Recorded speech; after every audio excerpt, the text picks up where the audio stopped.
자, 오랜만에 또 오늘은 좀 재미로 듣는 소설로 이제 생각하시면서 가볍게 들으시기 바랍니다. 트럼프 대통령이 어제 백악관 회담에서 이런 얘기를 했습니다. 1000년 전으로 돌아가 보면 공산주의는 한 번도 성공을 한 적이 없다. 그 말은 뭐냐면 공산주의 체제에 대해서 반대를 한다라는 입장이고, 어, 궁극적인 목표는 지금 공산주의의 대장이 결국에는 중국이죠. 그리고 뭐 이제 옆에 북한이 있고 베트남이 있고 이런 식으로 있는데 공산주의 체제가 아주 유지가 되고 있는 국가들이 있는데 결국에는 공산주의 그 체제 자체가 사라지긴 하겠죠. 근데 그게 갑자기 사라지진 않을 거고 분명히 3차 세계대전에서 패전 국가가 됐을 때 사라질 확률이 높다. 그걸 이제 최종적인 목표로 잡고 있을 수도 있습니다. 왜냐하면 다음 세계의 이제 체제는 공산주의 체제는 사람이 관리를 하는 거잖아요. 근데 이제 다음은 AI가 어 이제 관리를 할 가능성이 크다. 그 사이버펑크 2077처럼 조지 오웰의 1984를 지향하면서 이제 사이버펑크의 2077을 지향한다. 물론 그게 두 개가 융합될 수도 있겠지만 어찌 됐던 둘 중 하나가 결판이 나겠죠. 자, 그래서 이제 트럼프 대통령이 어제 했던 이야기고, 자, 그러면 이게 코인이랑은 무슨 관련이 있을까? 코인을 하는데 이것까지 알아야 돼? 왜냐면 트럼프 대통령이 그 지금 최근에 10월 11일도 그렇고 이 반응에 따라서 변동을 하잖아요. 그리고 이제 미중 관세 전쟁이라고 지금 불리겠지만 11월 1일부터는 관세 155% 부과를 한다라고 하죠. 자, 그리고 지금 사중연회가 좀 있는데 최근에 있었던 일은 시진핑 주석의 어떻게 보면은 대만 침공에 대한 의지를 크게 드러냈었는데 2023년에서 24년에 당시에 이제 대만이나 미국의 스파이로 추정되는 사람들에게 중국의 미사일 기지 위치라든지 이런 것들을 유출을 한 걸로 오히려 시진핑 주석이 임명했던 군 관련된 인물들을 숙청을 했습니다. 그러니까 뒤통수를 맞았다라고 숙청을 한 거예요. 왜냐하면 대만 침공에 대한 대만은 독립국가로 인정을 하지 않는 상황에서 대만 전쟁에 대해서는 그 의지를 드러냈었는데 그거를 이제 간접적으로 그걸 준 거잖아요, 정보들을. 그렇죠? 그래서 본인이 임명했던 사람들을 숙청함으로써 뭐 시진핑 주석의 인물들이 숙청당한 거라기보다는 배신을 당해서 숙청했을 가능성이 큰 거죠. 대만 침공에 대해서 의지가 있었는데 그거를 유출을 했으니까. 자, 그래서 사중 연애 이후의 모습이 중요한데요. 그 자리를 다시 대만 전쟁파 관련된 사람들로 채워지게 된다면 전쟁 직전에 인물 그 정리라고 해야 될까요? 재정비 정리라고 하면 좀 쉽게 생각하면 정리라고 보면 될 것 같고 그래서 이제 중국에서도 두 가지 파가 나뉠 수도 있는 거라고 보시면 되는데, 지금 첫 번째는 전쟁파와 어쨌든 사연임이 얼마 안 남았죠. 2년밖에 안 남았습니다. 그 전에 뭔가 타개할 만한 상황을 만들어야 되는 게 이제 많은 언론들이 이제 나중에는 사연임을 위해서 대만 전쟁을 했다라고 얘기들이 나올 겁니다. 그리고 두 번째는 굳이 지금 상황도 나쁘지 않은데 뭐 해외에도 자산도 많고 투자도 많이 되어 있고 사실 이 체제 자체만 유지를 하면서 전쟁 같은 것보다는 지금의 현 상황을 유지를 하면서 가는 것들이 좋겠다라고 하는 전쟁 반대파도 있을 겁니다. 자, 근데 아이러니하게 제가 어제 말씀드린 것처럼 2025년의 나냐, 2027년의 나냐를 두고서 차이점이 크다. 2025년에 오히려 나버리며 미국에게 유리합니다. 이것 또한 세력들 간의 싸움에서 결국에 이긴 쪽의 방향이 먼저 드러나겠죠. 그리고 27년에 나면은 중국이 유리하다. 단순히 펜타곤의 군사기지 10배 크기에 대한 전시 지휘체제 완공 그것뿐만이 아니고 기술적인 부분이라든지 지금 어쨌든 미국에서는 공화당과 민주당이 계속 좀 대립하는 관계로 가고 있고 그리고 여러 나라의 그 전쟁들이 아직은 막혀 있지 않기 때문에 시간이 지나면 오히려 격차를 따라잡을 수도 있다. 음. 그러면은 골든타임은 사실상 2025년이 될 수도 있는 건데 미국 입장에서는 자 미국에서 만약에 왜 이제 대만 침공을 하게 됐을 때 뭐가 더 좋느냐 트럼프 대통령의 어젠다와는 좀 반대인 것처럼 느낄 수 있는데요. 그거는 뭐 저희가 예기치 못한 상황들은 항상 발생할 수 있는 거를 생각을 해야 됩니다. 얼마 전에 있었던 이집트에서의 이스라엘 하마스 참석 안 한 그 피스 2025가 또 이제 열리고 나서 외치고 나서 갑자기 하마스와 이스라엘이 다시 전쟁 돌입을 했죠. 뭐 그런 것처럼 있는 그대로를 해석하지 마시고 반대 상황도 한번 생각을 해봐야 됩니다. 트럼프 대통령의 또 이제 사업가 출신 아니겠습니까? 모든 그 발언이 100%를 그냥 있는 그대로를 말하지 않을 때도 있어요. 가끔씩은. 그걸 우회해서 한번 생각을 해봐야 되는데 만약에 중국에서 대만을 침공을 하게 됐을 때 미국에서도 명분이 생깁니다. 첫 번째. 첫 번째로 일단은 러시아랑 우크라이나 전쟁에서 보여줬던 상황은 이제 외국의 전쟁 국가로 대상되는 사람들에 대해서 자산들을 몰수를 하고요. 해외의 자산들을 동결시킬 수가 있었습니다. 지금 머니 게임의 끝으로 가고 있는 거죠. 자, 이만큼 미국 입장에서 좋을 게 없어요, 사실. 명분이 생기잖아요. 그러니까 지금에서는 동결을 하기 위해서는 뭔가 예를 들어 예전에 뭐 메로나가 됐던 이런 것들로 그 소유 중인 그 땅들을 몰수해야 된다 이런 얘기들이 있었는데 그거는 솔직히 사법적인 또 이제 부분들의 판결을 거쳐가지고 시간이 좀 오래 걸린단 말이죠. 근데 갑작스럽게 만약에 대만 전쟁이 발생을 한다면 이거는 뭔가 명분이 생기는 거죠. 몰수하고 자산을 동결할 수 있는. 자, 그러면 그렇게 좋은 일을 왜 굳이 해주냐? 그러니까 그렇게 보시면 됩니다. 그러니까 지금 하이브리드 전쟁의 특징은요. 미국에서도 공화당이랑 민주당이랑 다툼이 있잖아요. 분명한 건. 그래서 트럼프 대통령 당선되고 반대파들이 지금 어, 거의 잘려 나가고 있는데 중국도 마찬가지일 수도 있어요. 그러니까 중국에서도 그냥 공산당이 모두 다 같은 그런 거일 수도 있겠지만 대만 침공파와 대만 침공 반대파가 있는데 그 중에 하나가 이제 반반이 또 이제 미국 쪽의 반대 쪽에 뭐 스파이일 수도 있는 거고. 자, 그럼 북한이라고 또 다를까? 북한도 마찬가지예요. 그러니까 북한도 하나의 북한 체제가 다 똑같을 수도 있겠지만 예전 2017년에 보면은 친중파들을 막 숙청하고 그랬잖아요. 김정은이. 음. 그러면은 북한 입장에서 예전에 이런 얘기도 했어요. 그 주한미군 기지를 우리 북한에도 배치를 해야 된다. 예전에. 그러니까 북한 내부에서도 친중파와 친북파, 친미, 친북, 친중, 친북 이렇게 나뉠 수도 있는 거죠. 그러니까 이게 단순히 국가 단위로 봤을 때 해석하면은 좀 아이러니할 수도 있어요. 왜 이렇게 좀 호의적이지 이렇게 볼 수도 있는데 정말 말 그대로 트럼프 대통령과 시진핑 주석은 어느 적절한 평행선이 뒤틀려서 말 그대로 같은 세력일 수도 있다. 음.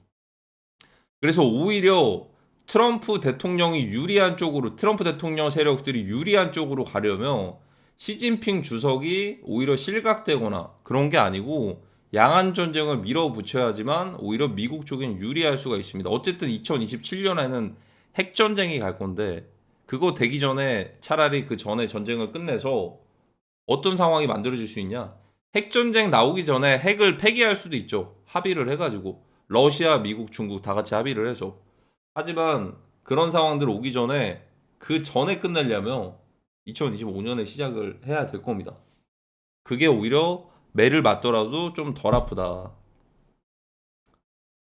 자, 그리고 이제 여러 가지 힌트를 주는 것 중에 제 개인적인 해석인데요. 트럼프 대통령은 작년에 비트코인 컨퍼런스에서 결국에 미국 정부가 보유 중인 비트코인을 100만 개를 사들인다라고 기대감을 많이 줬습니다.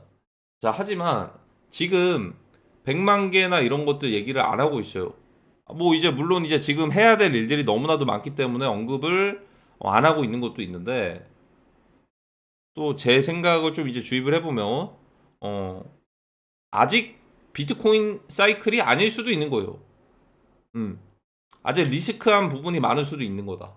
이렇게 생각을 해보면 될 것 같은데 자, 여기에 대해서도 좀 여러 가지 좀 간접적인 힌트를 주는 게 사실 이제 지금의 비트코인 상승의 유동성에 큰 역할을 했던 곳 중에 하나가 ETF 기관들의 유입도 있겠지만 마이크로 스트래티지의 비트코인 샤라웃, 비트코인 DCA가 있었을 겁니다. 이 회사의 구조는 정말 좀 독특한데요. 거의 회사 매출에 아니면 대다수의 회사 자본금의 대다수를 비트코인을 사서 홀드를 한다라고 보시면 되고, 시가총액이 그 다른 메이저급 지금 나스닥 탑 100, 탑 100 수준으로 따졌을 때는 들어가진 않아요. 워낙 나스닥 시총이 크기 때문에 전체 시총이. 근데 이게 약간의 위험한 투자일 수도 있겠지만 좀 그나마 좀 안정적이라고 한다면은 여기가 부채 대비해서 자본금 대비 부채가 굉장히 적습니다. 그러니까 리먼 브라더스 때처럼 아니면 FTX 때처럼 뭐 자본을 어디서 끌어와 가지고 대출 풀대출 받아 가지고 그렇게 가는 건 아니었고, 자본금 대비해 가지고 그렇게 부채 비율이 상당히 낮습니다. 그러니까 예를 들어서 비트코인이 뭐 10%, 20%, 30% 떨어진다고 해서 마이크로 스트래티지가 보유 중인 비트코인을 뭐 자본 순환이 안 될 때 비트코인을 매각할 수도 있잖아요. 매도하는 것도 자유예요. 매도하더라도 전혀 뭐 이상하지가 않은 상황인데, 당연히 마이클 세일러가 얘기했던 언제까지 비트코인 매도 안 하겠다라는 얘기가 있었기 때문에 실제로 매도를 안 할 수도 있죠. 하지만 가장 큰 결정적인 리스크는 뭐냐면 비트코인 하락을 막을 수는 없는 거예요. 마이크로 스트래티지도. 그러니까 몇십만 개를 가지고 있어도 BTC 가격 하락은 막을 수는 없어요. 대신에 회사가 파산하진 않아요. 회사가. 부채 대비 자본금이 엄청 위험한 정도가 아니기 때문에, 아니, 자본금 대비 부채가 엄청 위험한 정도가 아니기 때문에. 자, 근데 이런 마이크로 스트래티지와 비슷한 방식을 똑같이 해야지만 크립토 시장이 좋은 게 바로 이제 나스닥의 탑 10 기업들입니다. 엔비디아, 애플, 마이크로소프트, 구글, 아마존, 메타, 아람코, 브로드컴, 뭐 TSMC, 테슬라, 기타 등등. 자, 이런 기업들이 만약에 마이크로 스트래티지처럼 회사 자본금의 한 5% 정도만 BTC를 투자를 하겠다라고 얘기들이 나왔으면은, 실제로 투자를 했으면 비트코인은 이미 20만 달러, 30만 달러를 돌파를 했을 겁니다. 이건 아까 그 논리와도 마찬가지인데요. 미국 정부에서 그냥 자체적으로 보유하는 비트코인을 100만 개까지 사들여서 늘린다라는 것도 마찬가지입니다. 자, 근데 그렇다고 해서 이 카드가 끝났다라는 건 아니에요. 그게 2025년이 아닐 뿐입니다. 뭐 예를 들어 이렇게 될 수도 있어요. 비트코인이 만약에 제가 말씀드린 대로 1000달러 가서 그렇게 되는 것과 2만 달러까지 그냥 계단식으로 쭉 3차 세계대전 전쟁 과정 중에서 하락을 하는 거는 차이가 큰데, 이거는 그래도 회생 가능성이 있긴 해요. 회생 가능성 2만 달러까지 가면은. 근데 이거는 사실 비트코인 2.0으로 될 수도 있어요. 말 그대로 진짜 하드포크, 비트코인 캐시 하드포크 하는 것처럼. 자, 근데 여기서 어쨌든 비트코인 100만 개나, 그리고 이제 미국계 나스닥 탑 20이라고 할게요. 기업들 부분적으로 회사 자본금 일부 비트코인 1에서 5%만 투자해도 개특상. 이렇게 되는 건데, 작년이었나요? 마이크로소프트에서 한번 주주들의 의견을 받았는데 다 거절을 했습니다. 비트코인 투자할까 말까. 자, 그리고 무엇보다도 지금 당장 이들이 투자가 안 된 건데, 투자하면 호재입니다. 사실 언젠가나 할 수도 있어요. 그게 이거는 뭐 어쨌든 변수니까, 이게 뭐 갑자기 뭐 내일이라도 당장 할 수도 있고요. 뭐 당장까지는 아니겠지만 뭐 12월에 할 수도 있고, 진짜 뭐 잘하면은 2026년 천천히 할 수도 있어요. 천천히. 굳이 뭐 비트코인 지금 투자해가지고 뭐 얼마나 벌겠어라는 그런 생각일 수도 있어요. 왜냐면 이미 미장에 들어온 자금들이 엄청 많거든요. 그러면 이걸 언제쯤 생각을 할까? 오히려 양안 전쟁이나 3차 세계대전으로 인해서 증시가 조금 타격을 입었을 때 회사에서도 약간 자본금을 가지고서 해칭 자산들을 조금 늘려가자라는 포트폴리오를 다각화할 수도 있다. 오히려 증시가 하락을 했을 때, 큰 폭의 하락을 했을 때 해칭을 위한 포트폴리오 다각화 이렇게 될 수도 있다. 이건 제 개인적인 생각입니다. 그러니까 지금 타이밍이 아닐 수도 있고, 오히려 이들이 투자하는 그런 시기에 시장이 회복하는 그런 시그널일 수도 있는데, 회복하는 그 날이 언제가 될지 모르는 거예요. 이걸 어떻게 알아? 2027년에 올 수도 있고 2028년에 올 수도 있고, 자본가들은 급할 게 전혀 없는 거예요. 그냥 천천히 가도 돼요. 천천히. 바닥 구간에서 굉장히 오랜 기간 맴돌아요. 그 구간까지 천천히 이렇게 관망하다가 나중에 들어가도 돼요. 미국의 비트코인 100만 개도 마찬가지고. 그래서 저는 이게 세트 옵션이라고 보거든요. 이게 되면은 이것도 될 것이고, 세트 옵션이라고 봅니다. 자, 그래서 여기서 비트코인 100만 개에 대해서도 또 흥미로운 얘기가 있어요. 지금 미국의 부채는 역대급인데 이걸 비트코인으로 멘징한다. 자, 근데 저는 이거 좀 반대 의견인 게 뭐냐면, 어쨌든 부채는 뭔가 해결을 할 겁니다. 부채는 해결을 할 거예요. 어떻게 해서든. 자, 이런 식으로 말 그대로 트럼프 대통령의 어젠다처럼 비트코인 100만 개를 가지고서 매집하고 이러면은 가격이 상승을 하겠죠. 근데 리스크가 이만큼 높을 수가 없을 거예요. 사토시가 움직일 수도 있고, 뭐 예를 들어 공매도로 인한 그 유동성이 아직은 부족하기 때문에, 그렇다고 해서 미국 정부에서 그걸 대놓고 법안이나 이런 것도 통과가 안 됐는데, 미국 정부에서 보유 중인 달러 가지고 뭐 다른 개발도상국처럼 비트코인을 바로 매수할 수는 없는 거고. 자, 그러면 이걸 언제 할 수가 있냐? 이거는 나중에 비트코인 다 빠졌을 때 그때 할 것 같아요. 제가 볼 때는 이 기업들이랑 같이 움직여서. 그리고 일부 부채를 어떻게 탕감할 수가 있냐? 그게 이제 WW3가 될 수가 있다. 자, 말 그대로 이제 전쟁 과정에서의 전 세계가 모두 겪게 될 것이며, 일부 전쟁이 끝날 시점 각국의 부채를 일부 탕감할 거다. 전 세계가 다 같이 마치 약속이라도 한 것처럼. 근데 이 과정에서 일부 살아남은 시민들, 그리고 정부 기업들 등등 부채 탕감될 가능성이 크다. 그러니까 제 생각에는 이 과정에서 부채 자체를 일부를 많이 탕감을 할 것이고, 이 과정에서 그러면 어떤 움직임이 있을 것이냐? 스테이블 코인의 수요가 많아질 것 같다. 자, 그러니까 전 세계 화폐에 뭐가 됐던, USDT가 됐던 USDC가 됐던 USD1이 됐던 기존 화폐에서 스테이블 코인으로의 움직임이 많아질 것이다. 그러면 이거는 무슨 말이냐면, 달러 담보 토큰화된 토큰이거든요. 달러 담보 토큰이거든요. 달러를 담보로 디지털 달러가 된 거예요, 이게. 그러니까 만약에 전 세계 수요가 늘어나는 상황은 단언컨대, 만약에 동북아시아 전쟁만 딱 발생을 하면, 당연히 이제 지금은 2025년 기준으로 봤을 때 국방력 1위, 압도적으로 아직은 미국입니다. 그렇기 때문에 국방력이 강한 나라의 화폐를 선호할 거다.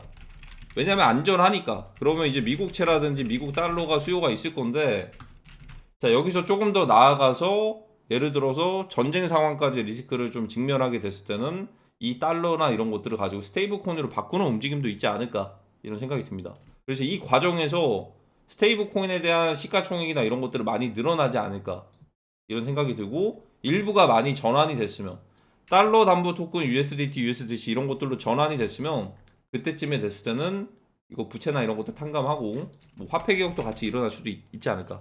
디지털 시대 가기 전에 이런 생각을 하고 있습니다, 일단.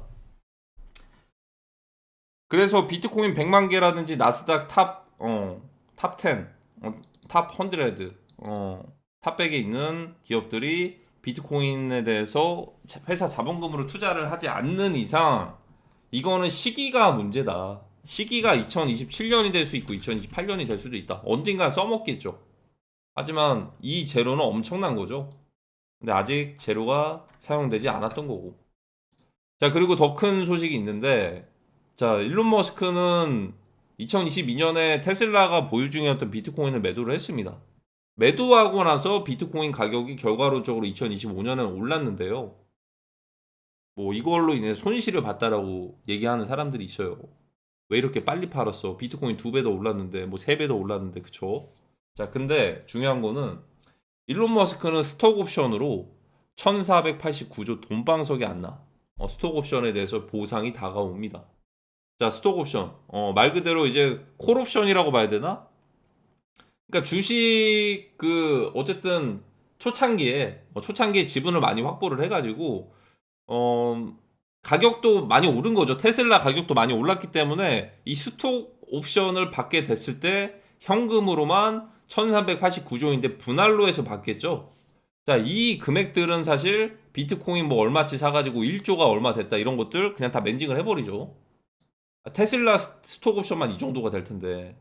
자, 근데 이렇게 되면은 테슬라 가격도 조금 떨어질 수도 있고요. 예를 들어 일론 머스크가 테슬라를 매도할까 매수할까에 대해서 트위터 예전에 한번 올린 적 있잖아요. 그런 식으로 해서 매도해라라는 답변이 많으면 실제로 매도를 할 수도 있고요. 2022년 1월 달이었나 그때는 그랬습니다. 자, 근데 일론 머스크는 민코인의 아버지 아니겠습니까? 민코인의 아버지. 피넛부터 시작을 해서 최근에는 뭐 플로키 그리고 도우지, 페페, 이런 것들 한 번씩 또 재미를 봤죠.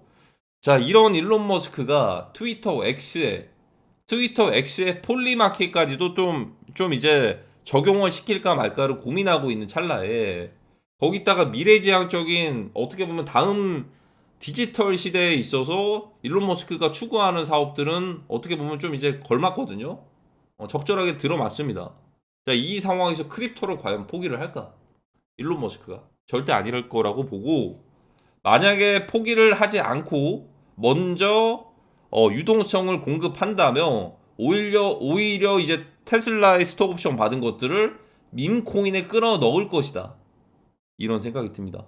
아직 일론 머스크가 최근에 샤라웃한 플로키나 이런 것들도 반응이 없잖아요. 미지근하죠. 이거 자체가 일종의 그냥 테스트일 수도 있어요. 진짜가 됐을 때는 그때는 엄청난 반응을 할 겁니다. 진짜가 됐을 때는. 뭐야 일론 머스크 트위터 했는데 고작 20%밖에 안 올랐네. 옛날엔 100% 200%씩 올랐는데 이러다가 그거 자칫 잘못해가지고 나중에 언젠가 숏을 치잖아요. 한 일론 머스크 20%밖에 안 오르네. 언급했는데도 샤라웃 했는데도 그래서 단타 쳐야겠다 해가지고 숏을 쳤을 때 언젠가 그거 다 청산되는 날들이 올 겁니다. 숏 스퀴징. 그래서 제가 볼 때는 알트코인보다도 민코인 쪽으로 뭐 다가오는 사이클에서는 일론 머스크도 준비를 하고 있지 않을까 조심스럽게 예상합니다. 자, 그러니까 디지털 시대는 필연인 거죠. 스테이블 코인이 됐던 민코인이 됐던 그리고 이제 BTC를 나스닥의 탑 10 기업들이 아직은 매수를 안 하고 있고 트럼프 대통령도 미국 정부에서 100만 개를 사들인다는 것도 아직은 언급이 없고 분명히 이런 것들보다도 더 중요한 이슈가 있기 때문에 언급을 안 하는 게 아닌가 라는 생각이 들고요. 오히려 폭락했을 때 매집할 것 같습니다. 제 생각에는 그 폭락의 재료는 뭐냐? 자, 바로 이제 노스 코리아가 될 확률이 높다. 자, 이번에는 미상의 발사체가 아니고 탄도미사일이라는 워딩이 나왔네요. 일단은 내주 에이펙을 앞두고 도발을 한 거다라고 얘기도 있고 일본의 여성 총재 다카이치 총리인가요? 어젠가 이제 끝났죠. 당선 확정됐고 총리 확정됐죠. 어떻게 보면은 반북에 대한 그 총리 반북이죠. 반북의 친미 반중. 일본 같은 경우에는 그래서 뭐 에이펙도 겹쳐 있고 일본의 총리도 새로 이제 선출이 됐고 하다 보니까 갑작스럽게 탄도미사일을 동해안에다가 딱 쐈습니다. 5월 8일 이후에 167일 만이라고 합니다. 자, 그래서 이제 북한의 입장이 중요할 것 같네요. 북한의 입장에 따라서 이제 동북아시아의 그런 상황들이 정세가 변할 것 같고 결국에는 진짜 아이러니하게요. 동북아시아에서 뭔가가 있어야지만 모든 게 해소가 돼요. 이게 어쩔 수가 없는 것 같아요. 어쩔 수가 없다. 자, 그리고 이제 북한에서 27조, 29조 원 가까이 그걸 받았죠. 그래서 이 지금의 도발 자체도 뭔가 금전적인 것들을 원하는 도발은 아닌 것 같습니다. 이미 러시아로부터 파병으로 인한 보상을 29조 원어치나 받았기 때문에 이 정도면은 한 1, 2년치는 풍부하게 살 수 있지 않을까? 29조 원으로 치면 모르겠네요. 그 계산 안 해봐서. 자, 그래서 일본 이제 어제 딱 총리 취임한 시기에 적절하게 에이펙도 앞두고서 이런 상황들이 벌어지고 있다. 자, 그러면 이제 자본가들, 자본 세력들의 흐름들을 봐야 되는데요. 이런 상황을 알고 있었을까요? 워렌 버핏, 버크셔 해서웨이 최고 CEO로서 마지막 대형 이슈를 성사시켰다. 옥시덴탈, 천연가스, 크루드 오일 같은 것들 이제 만드는 에너지 회사죠. 자, 이제 겨울이 조금은 빨리 다가오는 것 같습니다. 요즘 날씨가 추워졌어요. 그쵸? 갑자기. 그리고 이제 정유소나 이런 것들도 러시아 우크라이나 전쟁으로 인해서 파괴된 곳들도 많습니다. 오히려 이 따뜻한 에너지나 이런 것들에 대해 공급이 차질이 생길 수도 있어요. 천연가스가 급등할 수도 있지 않을까 이런 생각이 들어요. 천연가스, 가스 선물. 자, 그리고 이제 옥시덴탈을 인수를 한다는 거는 예를 들어서 만약에 비즈니스적인 부분에서만 봤을 때는 에너지 가격이 상승하는 것들을 바라볼 수도 있지 않을까? 옥시덴탈은 사실 석유, 천연가스, 에너지 생산 회사이기 때문에.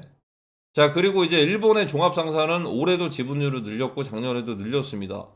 자, 하필이면 지금 일본의 총리, 지금의 총리는 우파 성향의 총리입니다. 그러니까 반중, 반북, 친미, 자국민 우선주의, 반이민법, 그리고 일본의 자위대를 군대로 헌법을 개정해서 바로 이제 전쟁에 투입할 수도 있다. 전쟁을 준비할 수도 있다로 바꿀 수 있는 인물입니다. 그걸 알고 있었던 건지 아니면 이제 우연히도 그런 건지 모르겠지만 일본의 종합상사주가 갑자기 전부터 계속 급등을 하고 있었습니다.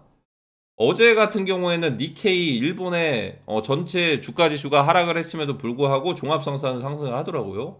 자, 종합상사에서는 어떤 거를 역할을 하냐면 자, 여기 이토추 상사, 스미토모 상사, 마루베니 등등 이 종합상사에서는 정말 만들어낼 수 있는 모든 것들을 다 만듭니다.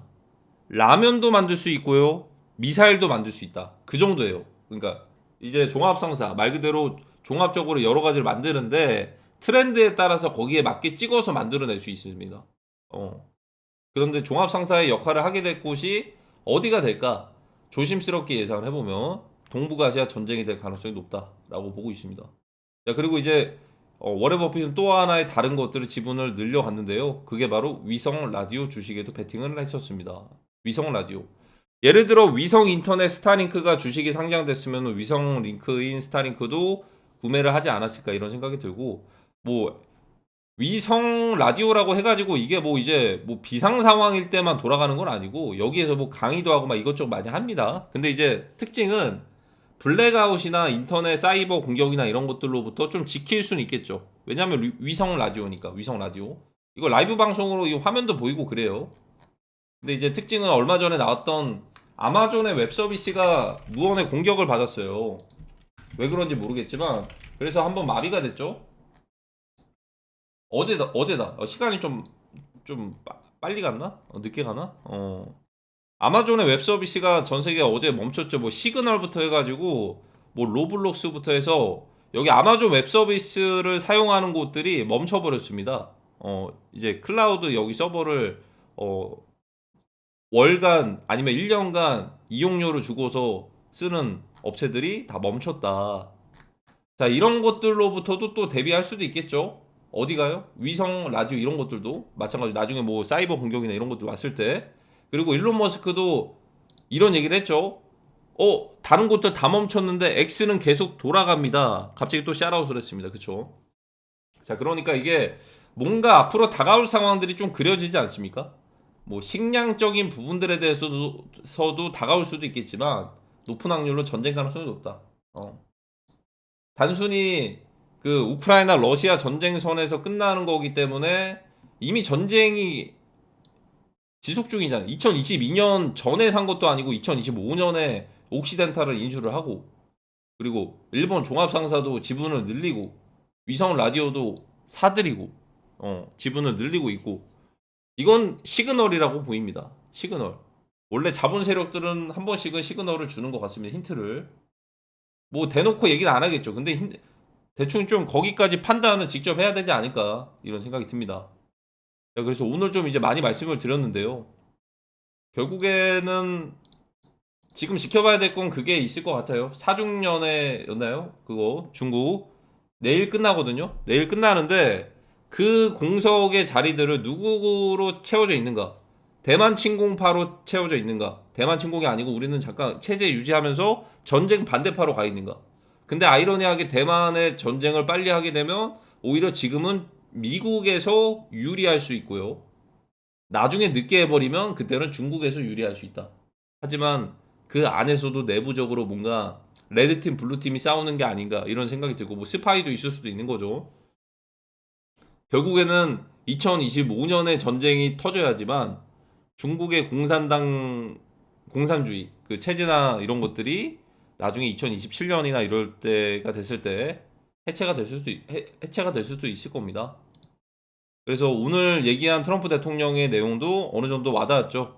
천년 전으로 돌아가면 공산주의. 여기에 대해서 반공을 한다. 이런 어젠다는 좀 같은 것 같고요. 그렇다고 해서 공산당을 해체시켜 이렇게 해서 해체하지 않을 것 같고 분명히 어떠한 전쟁을 하고 나서 해체가 되지 않을까 이런 생각이 들고 결국에는 이런 상황들을 고려할 수도 있을 거예요. 갑자기 자발적으로 북한의 내부에서 붕괴가 된다.